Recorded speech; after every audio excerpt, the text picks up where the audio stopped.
पर जो मेजर चीजें सबके सामने आ रही हैं वो ये आ रही है कि सोशल मीडिया और जेनजी, सोशल मीडिया बंद होने के बाद जेनजी भड़के, ये सबके सामने आ रहा है। अगर मैं बात करूं तो लेटेस्ट कुछ साल पहले भी हुआ था, उससे पहले भी 1990s में भी क्या हुआ था, प्रोटेस्ट हुआ था। तो ऐसा नहीं है कि ये पहली बार प्रोटेस्ट हुआ है। नेपाल का जो प्रोटेस्ट है वो काफी दिन से न्यूज में चल रहा है। अब वहां पर जो मेजर चीजें सबके सामने आ रही हैं वो ये आ रही है कि सोशल मीडिया और जेनजी, सोशल मीडिया बंद होने के बाद जेनजी भड़के, ये सबके सामने आ रहा है।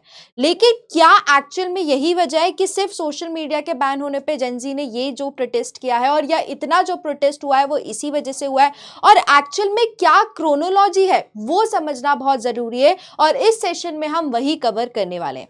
Hello everyone, my name is Nidhi Sharma. I welcome you all to the PW CLAT YouTube channel, जहां पर हम पूरा जो नेपाल का भी प्रोटेस्ट चल रहा है और क्या क्रोनोलॉजी हुई उसके बारे में बात करने वाले हैं। तो सबसे पहले मैं अगर बात करूं तो नेपाल में आज अभी इसी टाइम पे प्रोटेस्ट नहीं हो रहा है। नेपाल पे कईयों बार क्या हो चुका है, प्रोटेस्ट हो चुका है, और बहुत बड़े लेवल पे प्रोटेस्ट हो चुका है।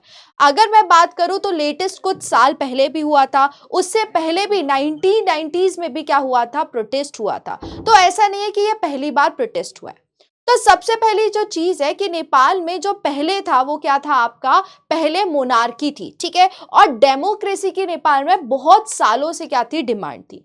धीरे धीरे क्या हुआ, मोनार्की हटाने के लिए बोला गया, जिससे काफी सारे प्रोटेस्ट हुए, काफी सारी लड़ाइयां हुई। लेकिन बाद में क्या होता है, हमारा जो नेपाल सिविलियन वॉर होता है उसके बाद मोनार्की हटा दी जाती है। We believe that all of us will work hard together to make the dream of new Nepal और डेमोक्रेसी को पिक्चर में ला दिया जाता है। लेकिन नेपाल में डेमोक्रेसी आने के बाद भी बहुत सारे जो पॉलिटिशियंस हैं उनकी जो चीजें थी पहले वही थी, अभी भी कुछ इंप्रूवमेंट ज्यादा नहीं आया था, जो इंप्रूवमेंट होना था वो चीजें इंप्रूव नहीं हुई थी। तो अभी भी एट प्रेजेंट जो नेपाल के लोग हैं, भले मोनार्की हट गई है लेकिन डेमोक्रेसी से वो कहीं ना कहीं क्या कर रहे थे, बहुत सारे इश्यूज फेस कर रहे थे। तो ये थी एक्चुअल प्रेजेंट कहानी, जो अगर हम हिस्ट्री की बात करें और प्रेजेंट सिचुएशन की बात करें तो एग्जैक्ट स्टेटस जो है मैंने आपके सामने वो शेयर किया। अब हम सबसे पहले देखेंगे कि एक्चुअली में हुआ क्या था, कहां से इस प्रोटेस्ट की, जो अभी जेनजी प्रोटेस्ट कहला रहा है, उस प्रोटेस्ट की शुरुआत कहां से हुई वो हम देखेंगे। तो सबसे पहले जो हम देखने वाले हैं कि यहां पर जो मैंने आपको स्टार्ट किया उसमें मैंने आपको बताया कि सोशल मीडिया से रिलेटेड यहां पे बात निकल के आई।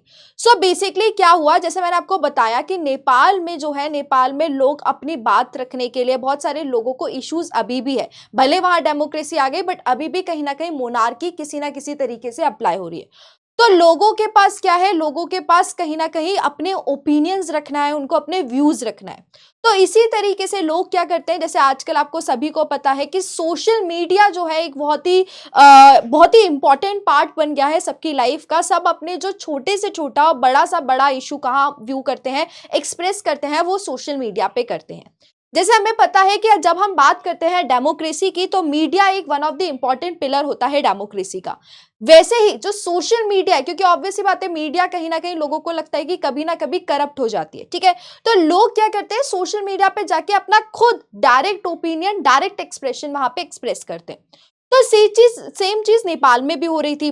वहां लोग अपना जो डिसअपॉइंटमेंट है, लोग अपनी जो बातें हैं, लोग अपने जो ओपिनियन है related to the government, related to the situation Nepal में जो हो रही है, उनका क्या कर रहे थे, एक्सप्रेस कर रहे थे on the medium of social media.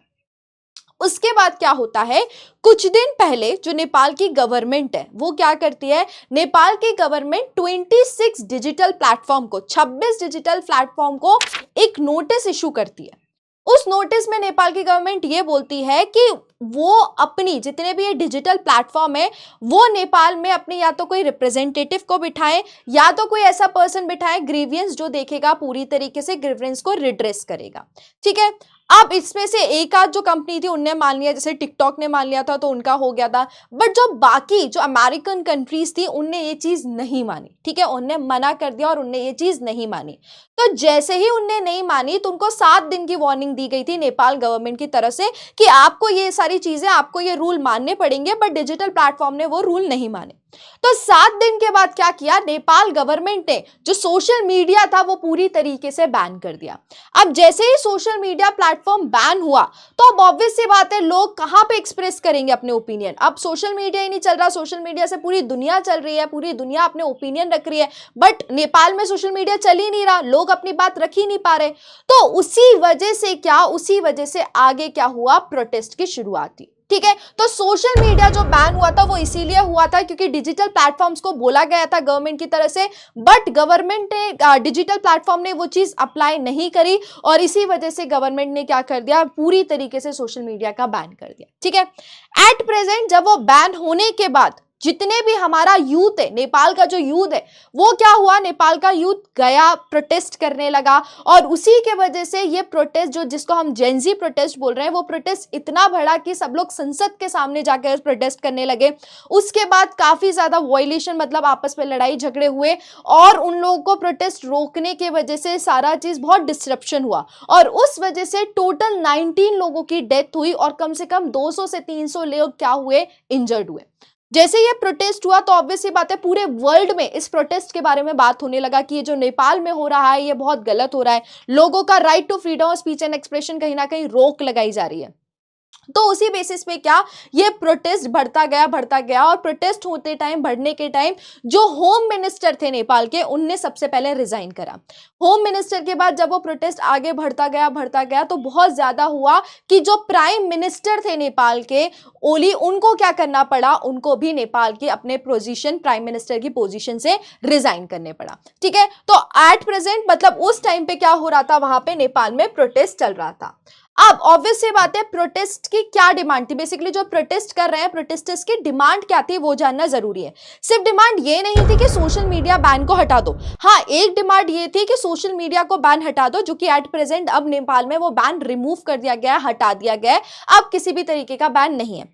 दूसरी जो प्रोटेस्टर की डिमांड थी वो ये थी कि ये जो करप्शन प्रैक्टिस हो रही है, जो करप्शन प्रैक्टिस हो रही है नेपाल में, उसको क्या किया जाए, उसको हटाया जाए। वहां पर यह बोला जा रहा है कि एट प्रेजेंट हम डेमोक्रेसी में भी होकर जो करप्ट कर रहे हैं, करप्ट प्रैक्टिस कर रहे हैं, जितने भी पॉलिटिकल लीडर्स हैं, उसको क्या किया जाए, रोका जाए। ये दूसरी डिमांड थी। तो टोटल जो 2 डिमांड थी वो यही थी, सबसे पहले सोशल मीडिया का बैन हटाया जाए, जिसको हटा दिया गया। दूसरी डिमांड ये थी कि जो करप्ट प्रैक्टिसेस हो रही हैं उनको क्या किया जाए, उनको भी रोक लगाई जाए।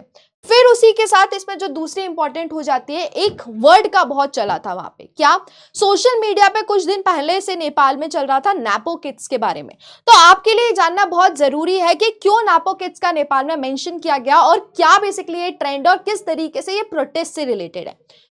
वहां पर क्योंकि मोनार्की हटने के बाद डेमोक्रेसी आई, देखिए सिचुएशन इतने कोई चेंजेस हुए ही नहीं नेपाल में, तो सोशल मीडिया पे लोगों का ये बोलना था कि जो पॉलिटिशियन के लीडर्स हैं, जो बड़े बड़े लोग हैं नेपाल में, उनके जो बच्चे हैं वो लाइफ सर्वाइव कर रहे हैं या वो लाइफ जी रहे हैं जो कि एक नॉर्मल पर्सन के नेपाल को नहीं मिल पा रही है। बाकी जो कॉमन मैन है नेपाल के, वो काफी सारे इश्यूज फेस कर रहे हैं, काफी सारे उनको चैलेंजेस देखने को मिल रहे हैं, लेकिन वो चीज कहीं से कहीं तक ये नैपो किड्स को कोई भी देखने, नैपो किड्स अपनी पूरी तरीके से क्या मजे कर रहे हैं, ऐसा उनका ये कहना था। तो इसी वजह से नैपो किड्स का भी प्रोटेस्ट में एक रिलेशन किया गया कि इसी वजह से जो प्रैक्टिसेस हो रही है, करप्ट प्रैक्टिसेस हो रही है, ये जो चल रहा है, लोगों के पास जॉब नहीं है, अनएम्प्लॉयमेंट हुआ पड़ा है, तो इन सबको देखते हुए वो नैपो किड्स वाली चीज भी क्या की गई, प्रोटेस्ट में लिखी गई, क्योंकि वो इतने दिन से क्या थी, वो इतने दिन से इशू में भी था।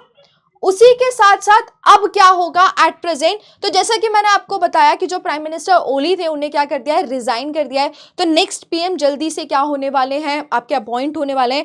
When I am talking about next PM, तो एक नाम बहुत ज्यादा चल रहा है जो कि एक्स चीफ जस्टिस है, तो उनका नाम वहां पे बहुत ज्यादा चल रहा है, जिनको हो सकता है वो प्राइम मिनिस्टर बनाए। और उसके बाद किस तरीके से वो जो प्रोटेस्टर्स की डिमांड है वो पूरी होगी और कहां तक ये प्रोटेस्ट चलेगा, ये जानना भी बहुत जरूरी रहेगा। आपका क्या ओपिनियन है इस पूरे प्रोटेस्ट के बारे में, प्लीज मुझे कमेंट सेक्शन में जरूर बताइए। क्या आपको लगता है क्या जो नैपो किड्स है या जो जेनजी है, बेसिकली जो जेनजी है जो प्रोटेस्ट कर रहे हैं, सही है कि नहीं, या नेपाल की गवर्नमेंट ने अपने जो ऑर्डर किया था डिजिटल प्लेटफॉर्म को रोकने के लिए, बैन लगाया था, वो सही है कि नहीं, कॉमेंट सेक्शन में मुझे जरूर बताइएगा। मिलते हैं नेक्स्ट सेशन में, जब तक के लिए अपना ध्यान रखिए, bye bye, take care, thank you.